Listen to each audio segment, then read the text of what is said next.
Bom, primeiro de tudo, né? Eu já falando novamente. Se alguém tiver qualquer dúvida, pode perguntar a gente. Pelo amor de Deus, não tenha vergonha. Porque senão nós não conseguimos se ajudar, né? E vamos lá então.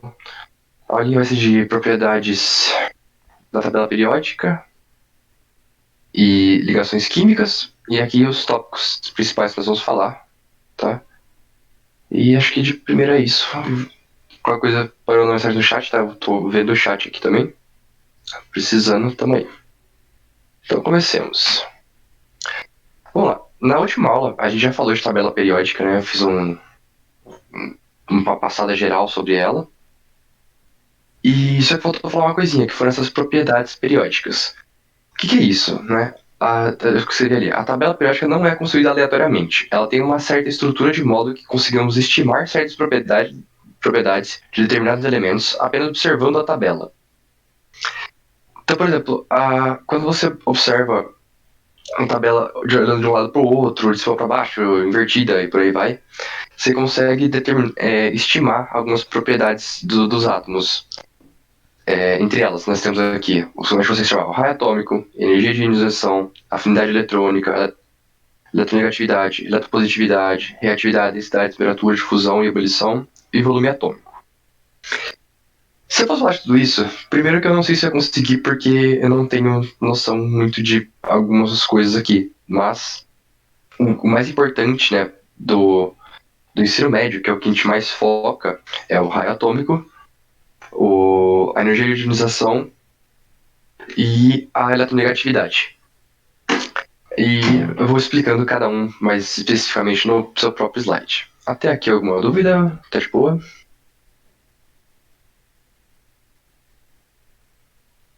Tá suave. Então, beleza, seguimos. Vamos lá. O raio atômico, ele é definido pela distância entre o núcleo de dois átomos.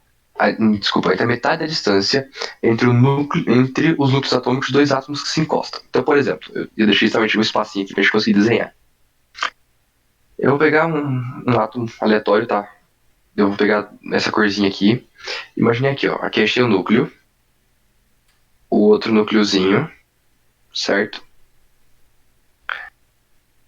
E aqui a gente tem as eletrosferas. Não vai ficar um círculo certo, tá, gente? Eu já vou avisando, porque é difícil desenhar com o mouse. Então, beleza. Aqui nós temos dois átomos. O raio atômico, a gente vai definir como isso aqui, ó. Isso aqui é o que a gente chamaria de diâmetro atômico, na verdade. E o raio atômico, que eu vou chamar aqui de R1A, é igual a essa distância aqui D sobre 2. Por que isso é importante? Porque isso também vai. Esse raio atômico, na verdade, ele em si ele é só mais uma definição. Mas quando a gente for passando para outras propriedades, a gente consegue entender outras propriedades a partir disso. E aí, aqui, a variação do raio atômico, quanto mais para baixo, maior o raio, quanto mais para a esquerda, maior o raio. Por quê? Esses átomos aqui, ó, se você olhar daqui para cá, da direita para a esquerda, o átomo vai ficando maior. E quanto maior não, ele vai tendo mais, como eu posso dizer isso? Ele vai tendo mais prótons no seu núcleo. Então, quanto mais prótons ele tem, maior vai ser a atração dele pelo elétron. Tipo, o elétron vai se atrair mais pelo núcleo. Então, por exemplo, você pode olhar aqui o hidrogênio. O núcleo dele é um átomo, é um próton e um elétron, certo? Então ele é bem pequenininho porque é só aquele próton atraindo um elétron todo. Aí se você comprar aqui, por exemplo, o lítio, tá vendo? O lítio é esse átomozinho aqui. Aí se você pegar na mesma coluna aqui, na mesma linha dele aqui, você tem o cloro, esse daqui. O lítio, que é esse vermelhinho, ele tem o número atômico de 3. Então, ou seja, ele tem 3 prótons no núcleo dele. O cloro, ele tem o número atômico. Não, esse aqui é o flúor, gente. Desculpa. Esse aqui é o flúor, perdão.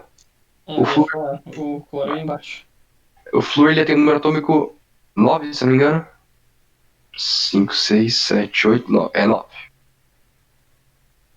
Ou seja, se você tem três prótons atraindo 3 elétrons e 9 prótons atraindo 9 elétrons, apesar de a quantidade ser a mesma, a força eletromagnética aqui vai ser muito mais forte. Por isso que o átomo vai ficar menorzinho.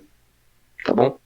E daí aqui, daí na coluna, o átomo vai. O tamanho do raio vai aumentando, mas porque daí o átomo em si tá ficando maior, né? Porque daí a gente tem 9, aqui 17 prótons, aqui não lembro, mas por aí vai ficando maior. Aqui daí é porque o átomo mesmo tá ficando maior. Alguma dúvida até aqui?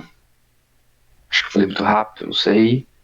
Eu só vou perguntar para você se você vai explicar a questão de cátion e ânion, que eu acho que poderia ser interessante. Eu não sei se você preparou, Falou assim, cátion mas e ânion. o tamanho, a relação entre o tamanho do átomo, de um cátion e de um ânion. Tipo, que eu já vi Hum, bastante exemplos sobre. não, eu nunca vi nesse sobre, mas por isso que eu não coloquei aqui. Mas se você quiser falar, pode falar. Posso falar então? Pode. Tipo assim, a gente sabe que o cátion, qual que é a definição dele? É um átomo que ele perdeu elétrons, ele está doando elétrons para algum outro átomo ou molécula, e ele está perdendo elétron. Conforme ele vai perdendo o elétron, a atração vai diminuindo, acaba entrando nesse mesmo conceito que o Gustavo falou de, tipo, quando a gente está analisando uma mesma linha da tabela. Tipo, se o cátion, se o cátion, se eu não me engano, ele vai ser menor que o... Não, ele vai ser maior porque ele vai ter menos elétrons para atrair. Por isso ele fica menor, maior. Pera, eu não lembro, eu só lembro do desenho, pera aí. Análise. Se eu não me engano, eu acho, Cátion. pela lógica, seria menor. O cátion Então, seria menor, o cátion porque fica menor e o ânion fica maior. você vai ter mais Eu acho atração que para é o isso. mesmo elétron. Só isso? É que eu não sabia se você ia falar, eu também não lembro direito. Mas vai dando aula aí que eu vou procurar. Eu vou pegar o desenho e eu mando no grupo. Aí todo mundo Beleza, vê. beleza. Mais alguma dúvida, gente?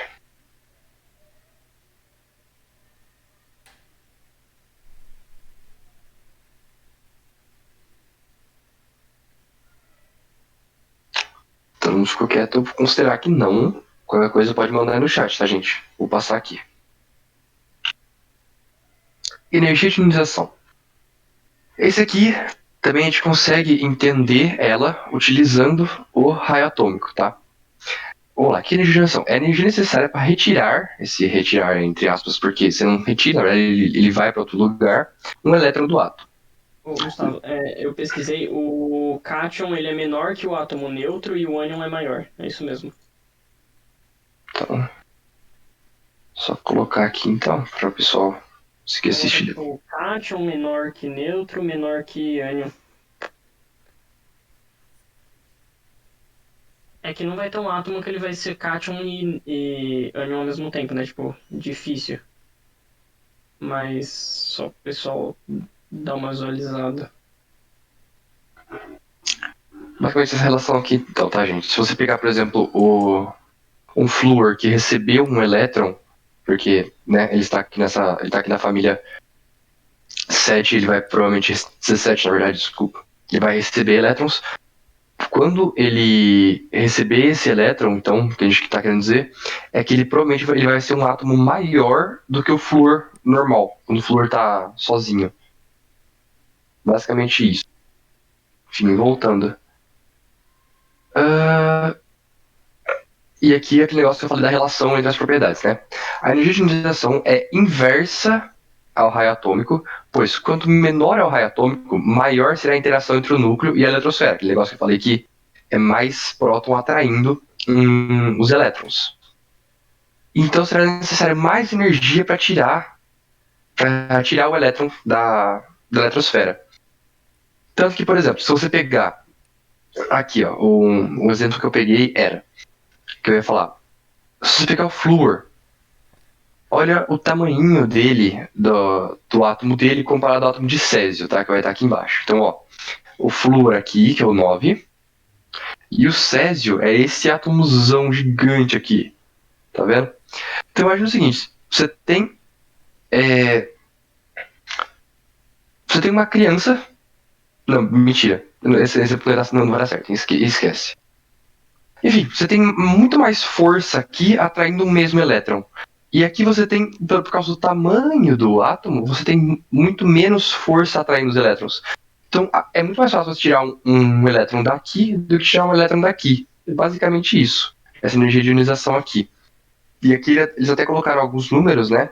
Se você pode comparar. Eu vou deixar os gases láureos de lado rapidão. Mas, por exemplo, o flúor. Você precisaria de 1681 joules para conseguir tirar um elétron dele. Aí se você pega o césio, que é aquele átomo gigante lá que eu falei, você precisa só de 376 joules. Então, ou seja, é muito menos. E até na mesma coluna, ó. O flúor 1681 e o lítio 520.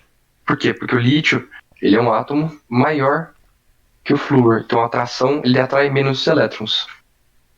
Isso aqui serve, por exemplo, que se você olhar, o átomo ele está mais para a esquerda da tabela.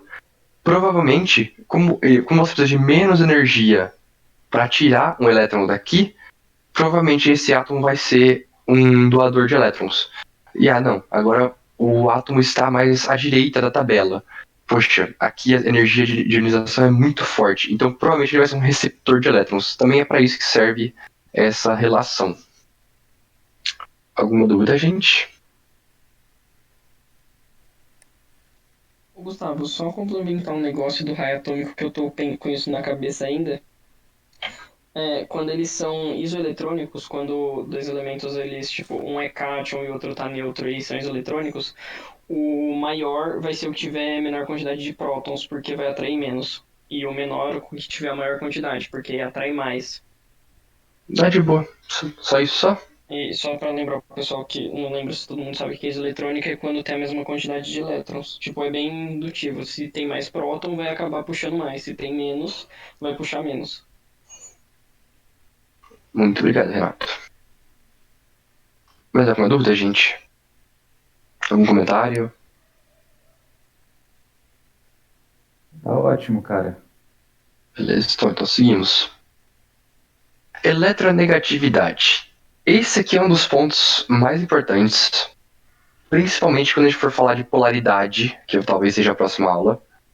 Quando a gente for falar de polaridade e também quando a gente for pensar em reações químicas, tá? Por quê? A eletronegatividade é a capacidade que um átomo tem de atrair elétrons. Até tem a seta aqui, mas faltou uma setinha, que é assim. Então, ela aumenta da esquerda para a direita e de baixo para cima. E esse aqui também tem a ver, por isso que o raio atômico é tão importante, porque ela também tem a ver com o raio atômico. Vocês podem ver, o flúor, ele é um átomo bem pequenininho, certo? Então, a capacidade, como ele é muito pequenininho, a capacidade dele de atrair elétrons é muito forte. E aí você pega aqui o césio. Poxa, o césio ele é muito grande. Já tem. É um tamanho muito grande para um átomo, se a gente for considerar. Então a atração dele por elétron vai ser muito baixinha. Então, quanto mais para a direita, porque daí, de novo, quanto mais para a direita o raio atômico vai ser menor, certo? E quanto mais para cima, mais esse elemento vai ter capacidade de atrair elétrons. Gustavo, vou ter que decorar tudo? Não, gente, a gente é humano, a gente não vai conseguir decorar tudo isso aqui. Então a gente tem alguns macetes para saber as coisas principais quando a gente for falar de polaridade, principalmente, tá? Então aqui existem alguns macetes para lembrarmos a ordem de eletronegatividade. Isso aqui é só um resumindo, tá? A mais técnica, quando falando, seria a gente falar assim, ó, von Liebsky pH. É o que eu usava até eu aprender a que o Renato me falou, que é essa aqui é macete mesmo, é você decorar por aquelas frasezinhas, né? Então assim, Fui ontem no clube, briguei e saí correndo para o hospital. Vocês podem ver, é aqui, ó, é a mesma coisa, ó. Fui ontem no clube, briguei e saí correndo para o hospital. E cada letrinha, né, obviamente, representa um elemento. Então, flúor, oxigênio, nitrogênio, cloro, bromo, iodo, enxofre, carbono, fósforo e hidrogênio. Isso aqui, de novo, é mais um conceito. Eu recomendo muito para vocês decorarem ou isso aqui, ou decorar a frasezinha e saber qual é o elemento que corresponde. Isso porque isso aqui vai ser muito importante, de novo, quando a gente for falar de polaridade e de ligações intermoleculares, tá? Alguma dúvida? Um comentário?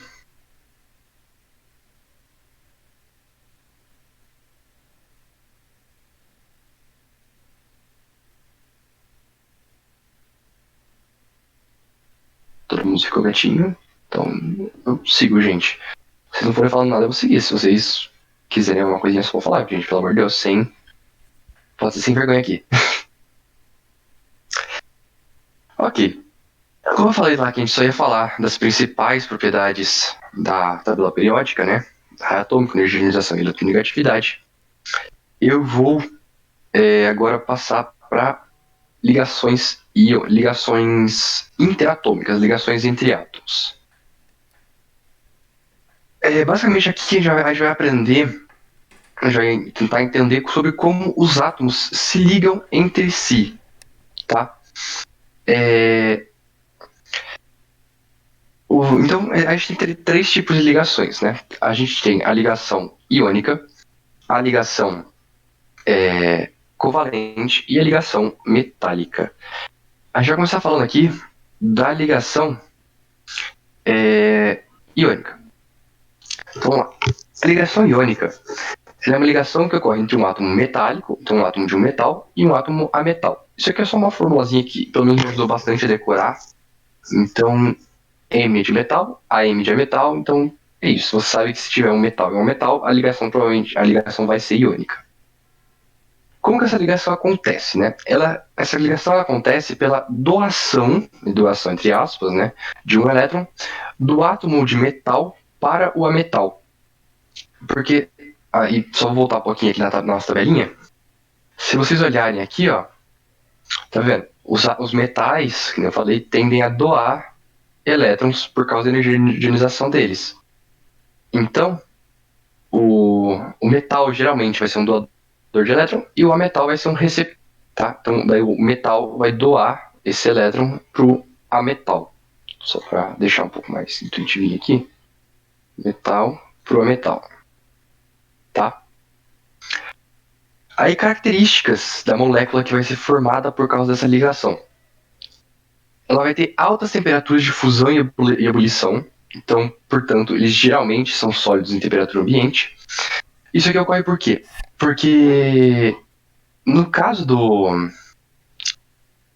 quando você... essa ligação, por que ela ocorre, né? Vamos ver por aqui que é mais fácil, ó. Nesse caso aqui eu estou falando do sal de cozinha, né? Nosso querido cloreto de sódio, o NaCl. Quando o sódio doa um eletrãozinho dele pro cloro, tá vendo aqui o eletrãozinho dele, ó? Porque o eletrãozinho roxo foi aqui pro cloro. Esse sódio vai ficar positivo, porque o número de prótons vai ser igual ao número de elétrons. E esse cloro vai ficar negativo, porque o número de prótons vai ser igual ao número de elétrons. E esses átomos vão se atrair por uma energia eletrostática, uma força eletrostática mesmo, que depois a gente vai ver em física ela. E essa força ela é muito, muito forte mesmo. Então, por isso que essas moléculas vão ter geralmente temperaturas altas de fusão e ebulição. Por exemplo, o cloreto de sódio, se eu não me engano, a temperatura de ebulição dele é de fusão dele é de 880 graus Celsius. Então, para você conseguir derreter sal, você precisa você não vai conseguir fazer na panela de casa, não. Vai ser meio complicado, né? Então, é uma característica deles aí. Outra característica, eles não produzem eletricidade em condições normais. Então, por exemplo, se você pegar o sal que você tem na sua cozinha, pegar 2 fios e tacar dentro do sal, não vai acontecer nada. Ele não vai conduzir eletricidade. Por quê? Apesar de o sódio estar positivo e o cloro estar negativo, quando eles estão ligados, a soma total de cargas ali no meio é 0. Então, não tem porquê. Eles não vão conseguir conduzir eletricidade, porque a condição para conseguir. Desculpa. A condição para você conduzir eletricidade é você ter diferença de carga, você ter positivo e negativo no mesmo lugar. Então, como aqui a gente não vai ter, então ele não conduz eletricidade. Porém, se você pegar água, se você conseguir derreter o sal, por exemplo, ou você colocar ele na água, aí o que vai acontecer? O que era antes? Ele vai vir daqui para cá, na verdade, ó.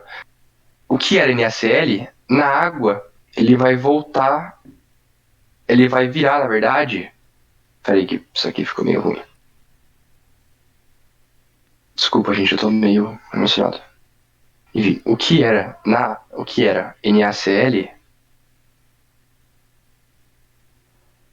na água,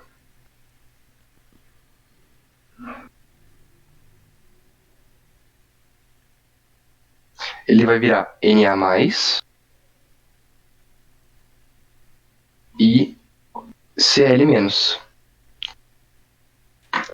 Desculpa se é a letra, mas enfim, porque a água ela tem essa capacidade de dividir a molécula. Então você vai ter Na+ e Cl-. Aí aqui, ó, a gente tem coisas positivas e a gente tem coisas negativas. Então isso vai ser capaz de conduzir eletricidade. Aí só alguns comentários com relação às fotinhas. Essa fórmula aqui, que está mostrada aqui no óxido de ferro 2, ferro 3, desculpa, ela é basicamente o que a gente chama de fórmula de Lewis, onde você pega os átomos e coloca essas bolinhas que são os elétrons. O oxigênio normal, ele teria só isso daqui, ó, daqui para cima. Isso aqui seria o oxigênio normal. Só que o ferro, ele vem aqui e ele doa os elétrons para o oxigênio para ele ficar com 8. Aquela regra do octeto que acho que eu já comentei com vocês. Que na maioria dos casos, para um átomo ficar estável, ele precisa de 8 elétrons na camada de valência. Gustavo, só fazer um comentário. A regra do octeto no ensino superior não existe, tipo, não fala. Que pode falar no ensino médio aqui, eu tô usando só isso, tá, Renato? Mas, enfim, gente, então, já ficou spoiler aí já. Tipo, na moral, esquece a regra do octeto que ela não existe. Tipo, é só uma convenção que usa no ensino médio e ainda assim é pífia. Mais algum comentário? Mais alguma pergunta, gente, principalmente?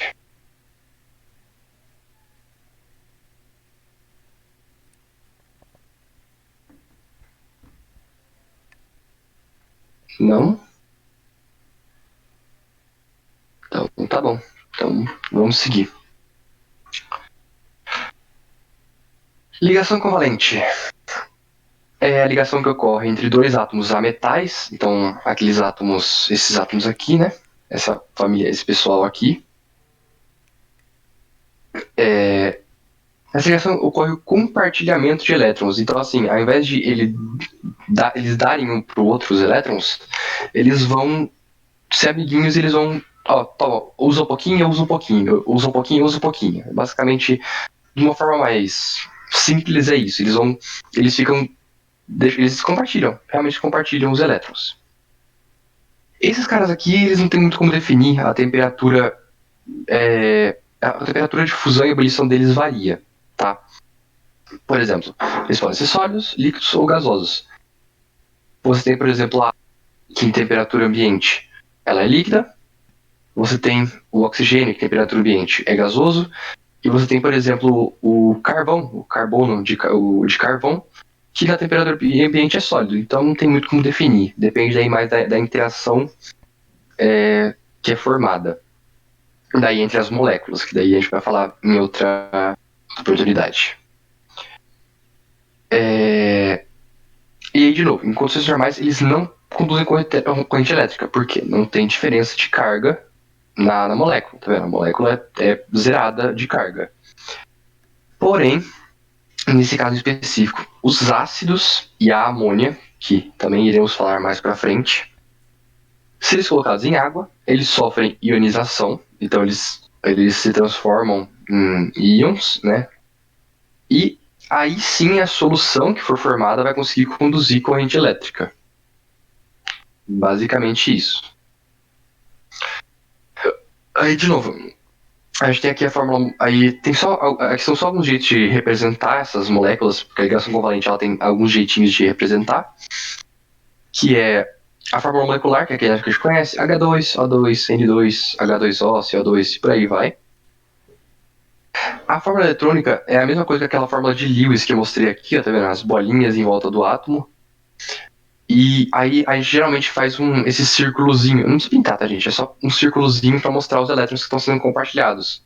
E, por exemplo, aqui, ó, o oxigênio. Esse oxigênio aqui, que eu vou usar a cor azul nele, ele tem um,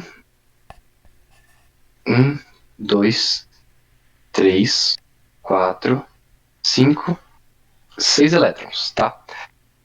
E esse oxigênio também tem 6. Então, quando eles vão fazer essa ligação, ele fala, ó, eu compartilho esse elétron se você compartilhar esse seu outro aí. Então, por exemplo, eu compartilho o meu azulzinho de cima se você compartilhar o vermelhinho de cima.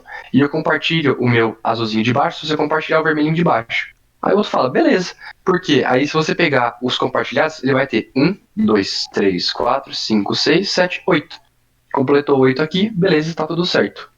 E o outro também, 1, 2, 3, 4, 5, 6, 7, 8 com esses outros dois aqui. Basicamente isso. Então é realmente um compartilhamento que acontece. E aí a fórmula que provavelmente a gente vai mais utilizar para representar isso é a fórmula estrutural. Que quando tem uma ligação só, a gente representa com um tracinho, né? Eles estão compartilhando um elétron, por exemplo, assim, cada um tá compartilhando um elétron. Se cada um tá compartilhando 2, a gente escreve 2 tracinhos. Se cada um tá compartilhando 3, a gente escreve 3 tracinhos. Tá bom?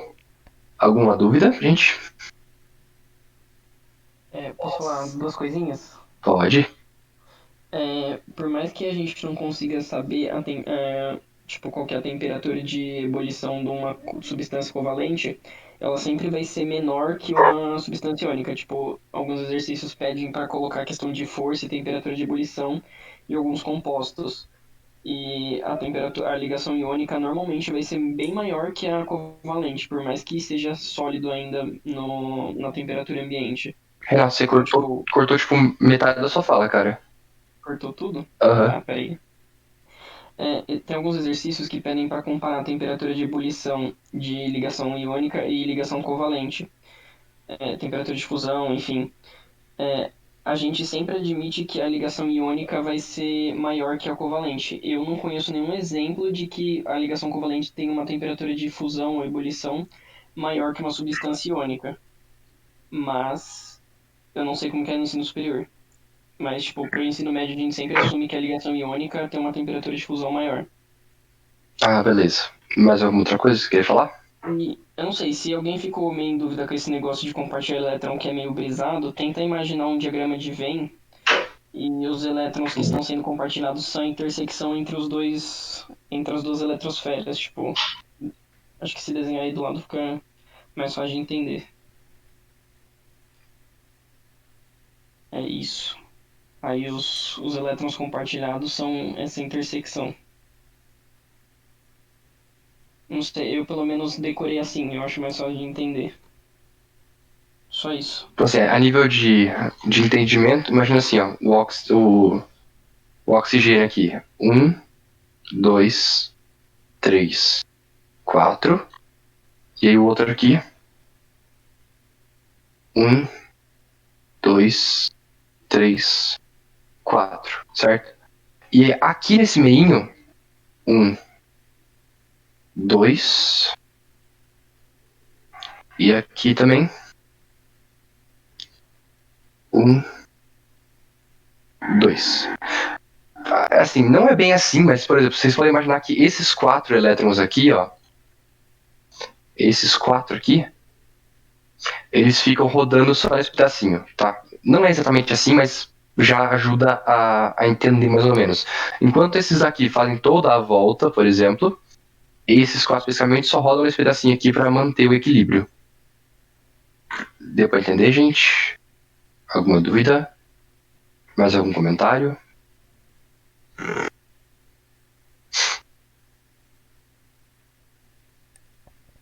Não? Então, vamos seguir.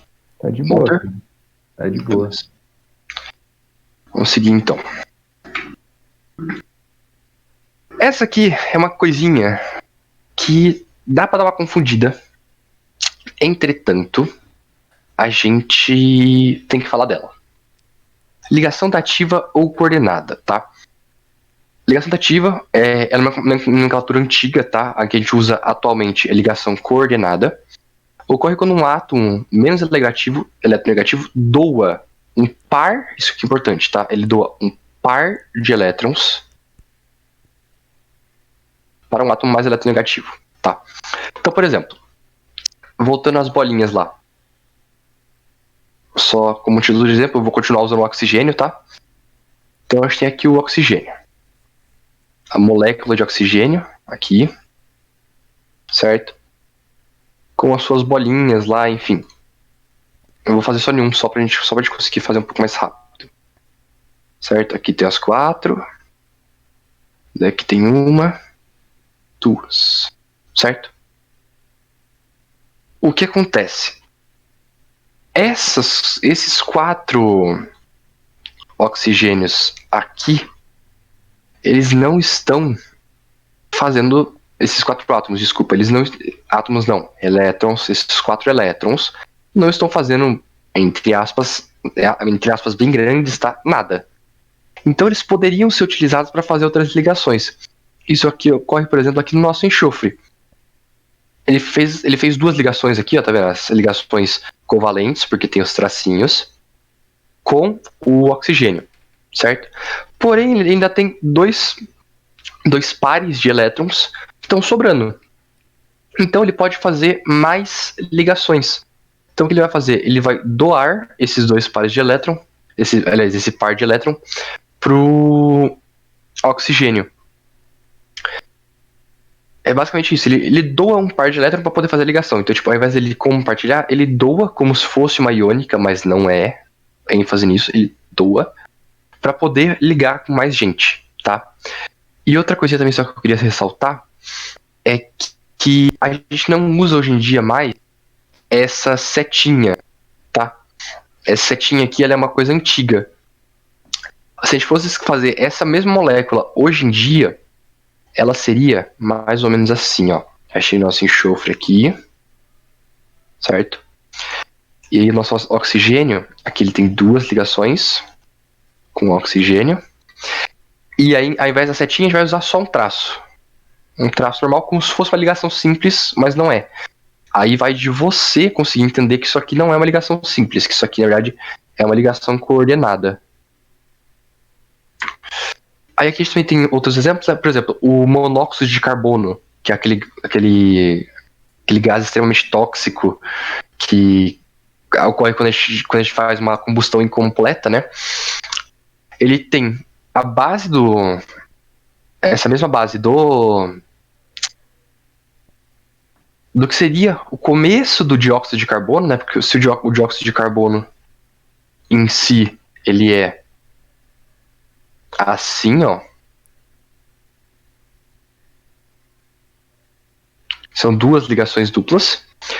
Então, isso aqui seria a parte da ligação dupla.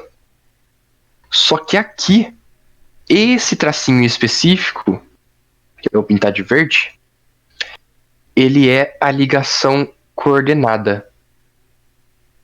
E nesse caso, quem está fazendo a doação do par de elétrons é o oxigênio. Tá vendo que as bolinhas aqui estão vermelhas, que são as bolinhas do oxigênio.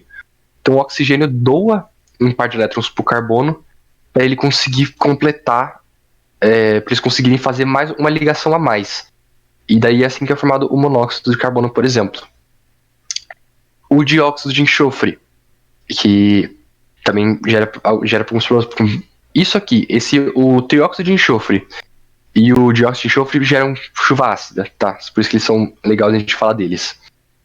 De novo, ó, ele fez aqui as ligações com o oxigênio, certo?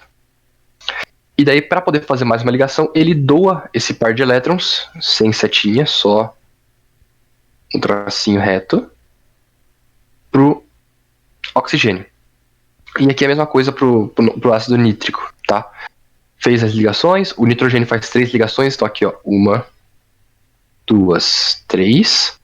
E para poder completar e ele ficar bonitinho, ele doa mais um parzinho aqui pro oxigênio para completar. Essa aqui é um pouquinho mais chatinha, mas é bom de saber dela. Mas alguma dúvida? Algum comentário?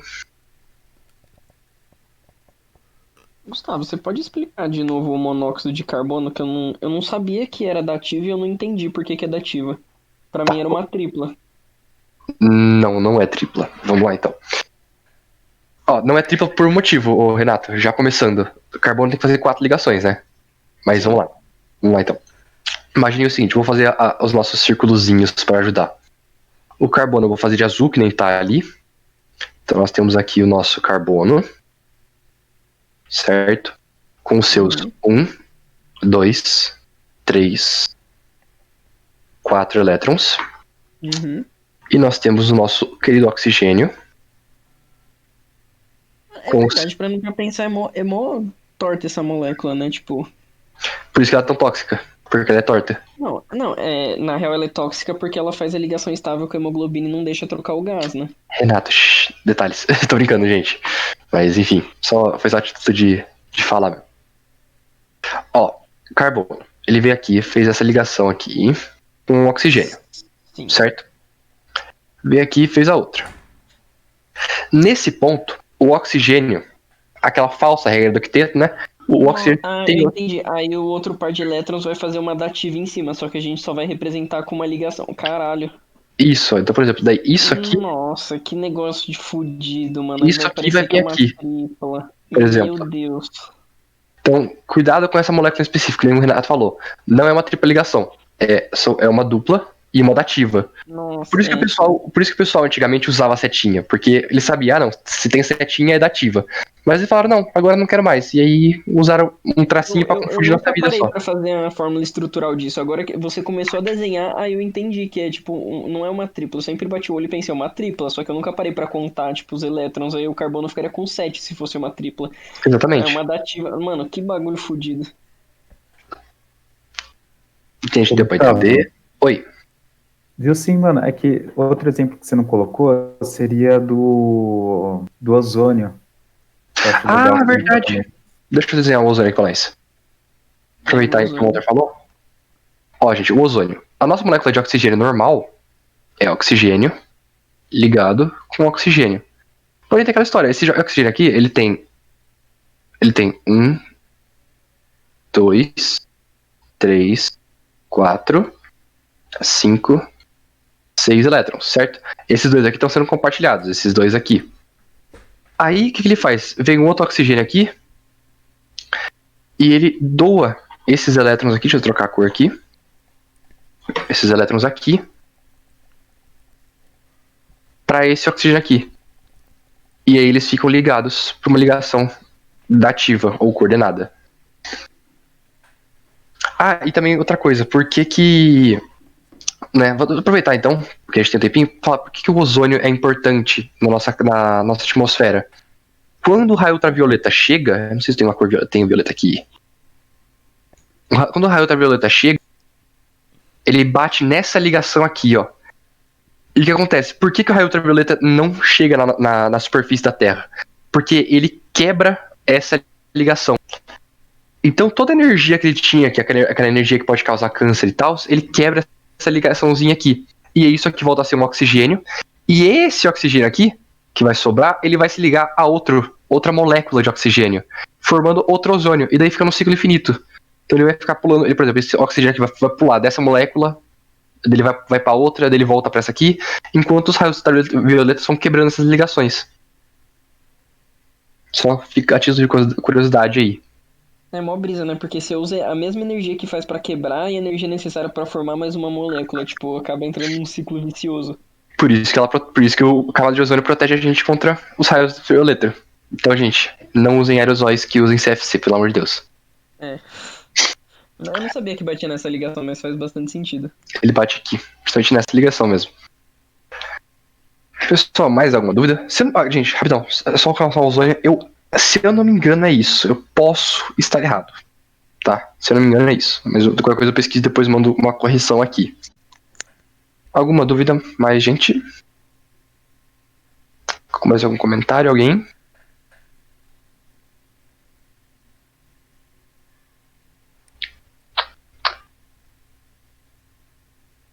Não? Então vamos para o nosso último slide. Ligação metálica. Essa aqui é uma ligação que ocorre entre dois átomos, bom, como o nome dela já disse, entre dois átomos de metal. Dois átomos metálicos. Nessas ligações, o átomo forma um cristal, eu vou explicar isso aqui melhor, em que os elétrons ficam livres dentro do cristal, formando uma nuvem de elétrons. Como assim, Gustavo? Me explica esse negócio.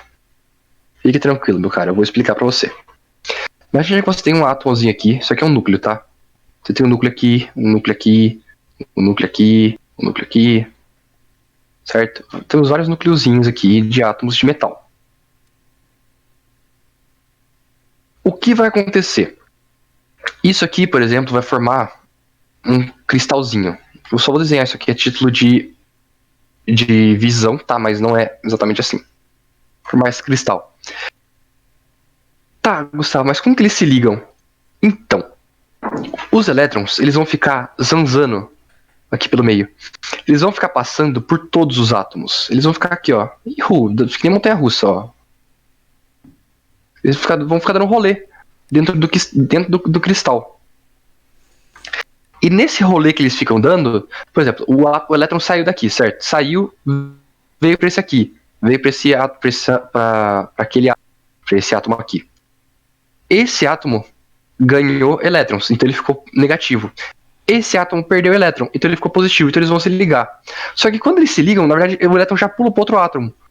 E aí vai ficando, daí, por exemplo, daí o átomo desse aqui, o elétron desse aqui pula para esse e fica nessa coisa muito louca, entendeu? Por isso que ele fica ali, por isso que os átomos ficam ligados, porque os elétrons ficam zanzando aqui no meio e alterando as cargas a todos os momentos. Essa parte do cristal eu queria falar mais específico, então deu para entender a parte do cristal, gente? Quer que eu tente explicar de outro jeito?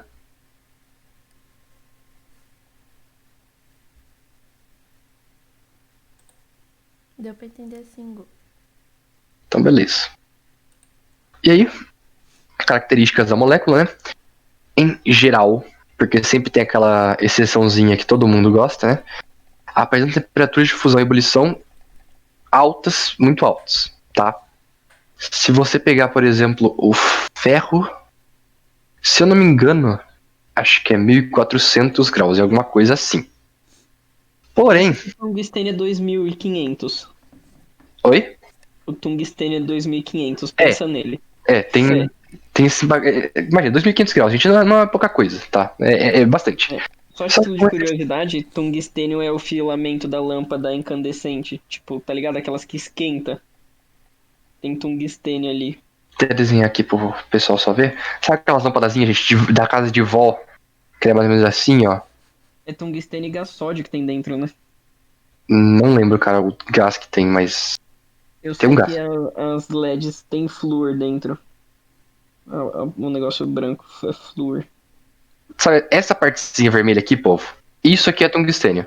E por que essa lâmpada esquenta? Porque para gerar eletricidade, o elétron passa por aqui, né, para gerar luz, o elétron passa aqui e ele esquenta justamente esse tungstênio.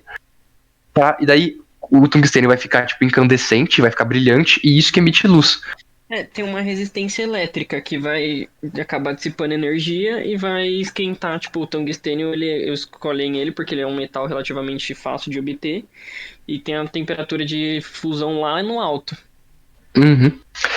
E daí só voltando para a exceção, A exceção é o mercúrio. Sabe aqueles termômetros antigos que você botava e daí tinha aquela linhazinha que subia, aquela linhazinha prateada? Então, prateada não, metálica. Era mercúrio. Porque a temperatura ambiente, ele é um metal líquido, tá? Se não me engano, a temperatura de fusão dele é 20 graus. Deixa eu só confirmar aqui. De fusão. Eu falei errado, o tungstênio é 3.500. Eita, porra. 3.422. Ó, a temperatura de fusão, ou seja, a temperatura que esse metal vira líquido, é de menos 38 graus Celsius. Então, quando eles acham mercúrio, ele vai estar no estado líquido, ou provavelmente ele vai estar ligado a algum oxigênio, por exemplo, para conseguir ficar no estado sólido, tá? Outro exemplo de exceção a essa regra é o galho. O Galho? galho, por mais que a temperatura de fusão dele, se eu não me engano, é 37 graus, 36. Tipo, tem bastante vídeo na internet do pessoal pegando já vi. galho mesmo e coloca na mão e começa a derreter. Inclusive, se vocês algum dia verem um vídeo, por exemplo, que o cara pega um copinho, certo? Ele pega um copo. Aí ele pega uma colher. Colher normal aqui, gente, tá vendo? Uma colher.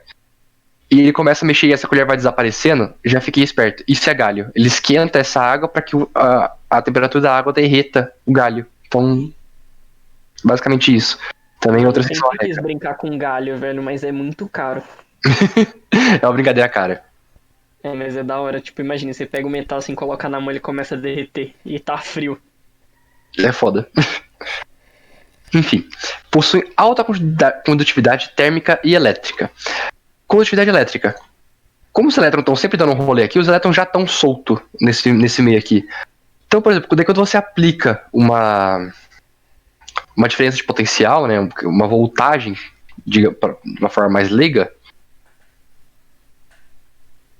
os elétrons vão começar, eles vão se alinhar. Então, ao invés de ele ficar dando o rolê por aqui dentro, ele ficar tudo assim, eles vão começar a ficar assim, ó, basicamente. E isso aqui é a corrente elétrica. É os elétrons todos alinhadinhos um atrás do outro, andando bonitinho. E a condutividade térmica eu acho que não preciso nem falar muito, né? Se você pegar uma colher de metal, colocar na sua sopa, quando ela tá fervendo na panela, e você tentar pegar a colher, você vai queimar sua mãozinha, né, gente? Se você pegar uma panela, colocar no fogo e tentar encostar nela, não vai ser legal. Você vai tomar aquela torrada na mão. Então, são bons exemplos da condutividade térmica do metal, né? Ele transfere, ele ganha e perde também calor muito fácil. Então, se você, por exemplo, pegar uma panela quente e jogar na água corrente da torneira, ela esfria rapidão, né? Exemplo disso. Aí outra característica dos metais, maleabilidade, você consegue produzir lâminas, né? Então você tem faca na sua casa graças a essas propriedades dos metais. Ductibilidade, capacidade de produzir fios. Então, ou seja, se você tá vendo esse vídeo, essa aula no computador, no celular, então agradeça a ductibilidade, tá bom? Brilho característico, isso aqui eu vou mostrar daqui a pouquinho, tá? Mas, assim, se você vê alguma coisa que é um metal, você vai saber que é um metal porque ele brilha mesmo sem você polir, tá? E resistência à tração, resistência a ser esmagado ou puxado. Então, você não vai conseguir quebrar um metal muito fácil, né? Se você pegar uma barra de ferro, você não vai conseguir quebrar ela muito fácil. Ela vai dobrar, mas ela não vai quebrar. Essa tração seria quebrar ela. Então, tipo, você consegue dobrar a barra, mas quebrar ela é um pouco difícil, tá? E com relação a isso, alguma dúvida enquanto eu vou pegando a imagem aqui que eu queria mostrar pra vocês do metal?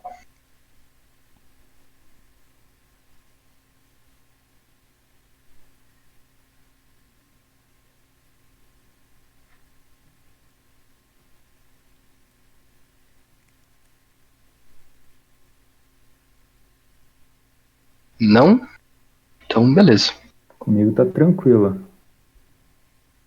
Só pegar um exemplo aqui. Hematita. A hematita é um dos metais mais fáceis da gente, um dos minérios mais fáceis da gente achar ferro, tá? Então conseguiram ver minha aba do Chrome? Dá pra ver. Beleza. Eu pesquisei, o ponto de fusão do galho é 29,76 graus, tipo quase 30.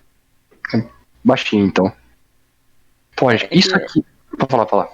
ele é baixo comparativamente falando com outros metais, né? Tipo, Ah, não, sim, perto sim. dos gases, tipo, de ligação covalente, ele ainda é bem maior que, por exemplo, o oxigênio, que é menos 200 e não sei quanto Não, sim, pra, mas pra virar líquido, né?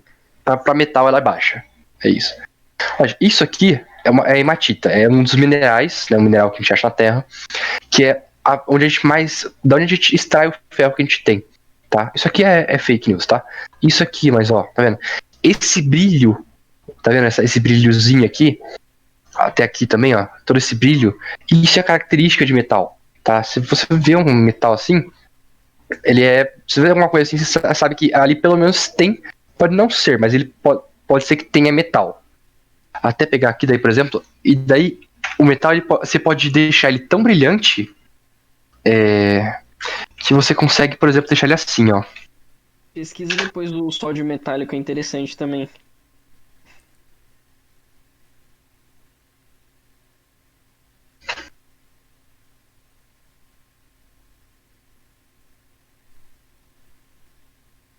Ó, isso aqui também são exemplos, ó, tá vendo? Isso aqui, ó, olha como ele é brilhante. Até aqui, ó, que mesmo não sendo, ele tem um brilho característico, tá vendo? Ele tem um brilhozinho diferenciado. E o que eu queria também mostrar eu não sei se vocês conhecem isso aqui, ó. Bem-vindo à Era Moderna. Esse é um espelho. O espelho, ele tem metal nele. E por incrível que pareça, o espelho tem prata nele. O que eles fazem? Eles fazem todo um tratamento no vidro, né? E depois eles colocam uma camadinha de prata por cima do vidro. Então, o que reflete, na verdade, a sua bela imagem no espelho é a prata. Então você consegue deixar o metal tão polido, tão lisinho, que ele vira um espelho. Você consegue ver exatamente sua imagem nele. E daí só a título que o Renato pediu. Pode falar? Barra de sódio metálico.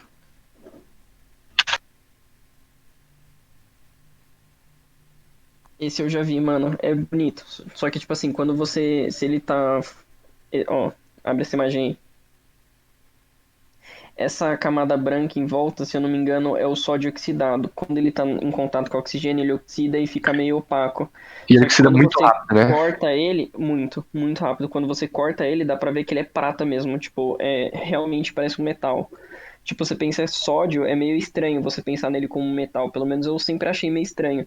Só que depois que eu vi realmente uma barra de sódio pura, tipo, praticamente pura, eu fiquei, caralho, mano, parece ferro. Então, basicamente todos os metais têm essa textura prateada, tá? É que nem o Renato falou. Depende de como ele tá. A hematita lá que eu mostrei pra vocês, na verdade, ela não é ferro puro. Ela é isso aqui, ó. Óxido de ferro 3, né? Ferro 3, isso. E o sódio também você corta com faca, tipo, não precisa de nada muito avançado pra você cortar ele. Você pega a faca assim, bate e corta. Ó, basicamente isso aqui, ó, também é hematita, só que daí quando você. Isso aqui geralmente é uma hematita que ela tá mais misturada à terra. Então quando você vai pra uma cidade do interior, alguma coisa assim, da minhas terras aqui, onde você vê aquela terra vermelha, é uma terra que tem muito ferro. E é uma terra muito boa pra plantar, por incrível que pareça. Chamam de terra roxa, né?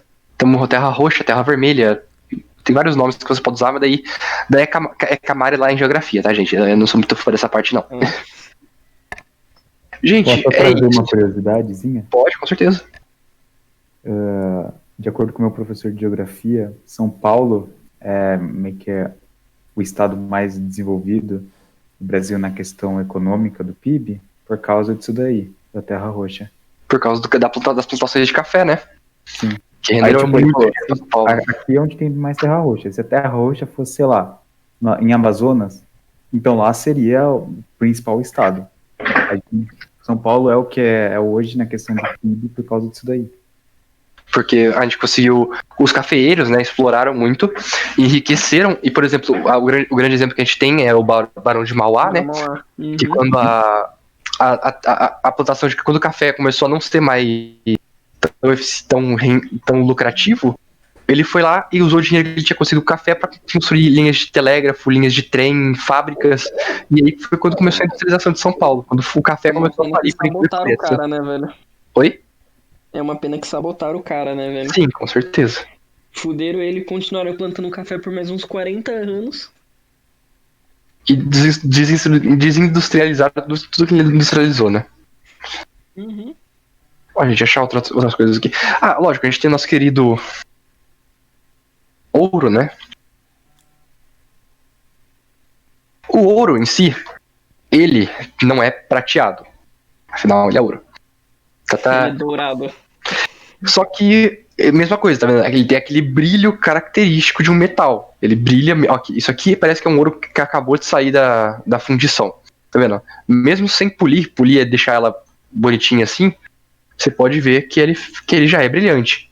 E o ouro. Existem ouro e mais alguns outros metais, como por exemplo o cobre, né? A platina também, eu acho que é.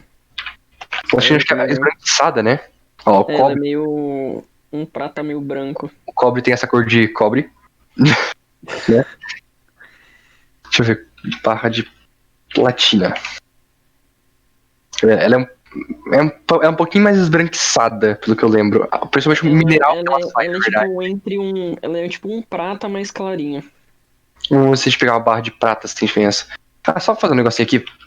Gente, a aula em si já acabou. Muito obrigado a todos que compareceram, tá? Agora a gente tá só papeando aqui. Então, muito obrigado a todo mundo que apareceu aí. Qualquer dúvida, pode me chamar no WhatsApp, pode me chamar no chat.